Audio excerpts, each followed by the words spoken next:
Here's an AMI This Week shortcut with Laura Bain. I find it interesting that there are so many words and phrases used to describe people like myself with a visual disability who aren't completely blind. There's partially sighted, partially blind, low vision, legally blind, visually impaired, a person living with sight loss, a person living with vision loss, and the list goes on. Honestly, I can't blame my family and friends for being a little bit confused on how to refer to my disability. My own language preferences have shifted over the years. When I was young, the main term that was used was visually impaired.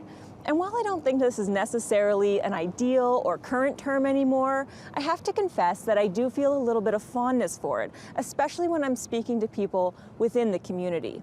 The term I use most often these days is partially sighted. I like that it's fairly neutral, matter-of-fact language. I am not a fan of living with language, like a person living with sight loss. I find that it tries to be overly positive in a way that's not really necessary. The language that I use can vary depending on the situation I'm in and the person I'm speaking with. For me, the most important thing is usually just that whoever I'm speaking with understand what it is I need them to understand about my vision in that moment. So sometimes I'll say that I'm legally blind if I want someone to understand that although I'm not totally blind, I do have a significant visual disability and might be requiring assistance or accommodation, etc. Another shift that I've made over the last few years is that I'll sometimes use the word blind to refer to myself. And while I don't feel totally comfortable claiming this word, I do feel that sometimes it most accurately represents my experience and how I'm perceived. Because I do always move through the world using a white cane, and I rely on screen readers and audio material. And I'm probably not going to recognize someone unless they come up and speak with me.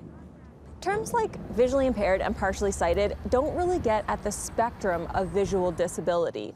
I have heard high partial used within the community to describe someone who falls more toward the sighted end of the spectrum, and totally blind would describe someone with no sight at all and no light perception. If you're feeling confused, don't worry. Most people aren't going to be offended if you accidentally use the wrong term, although half-blind and blindy are probably not right. If you're feeling unsure, the best thing to do is ask. But please ask us and not the sighted people we're with. Am I right?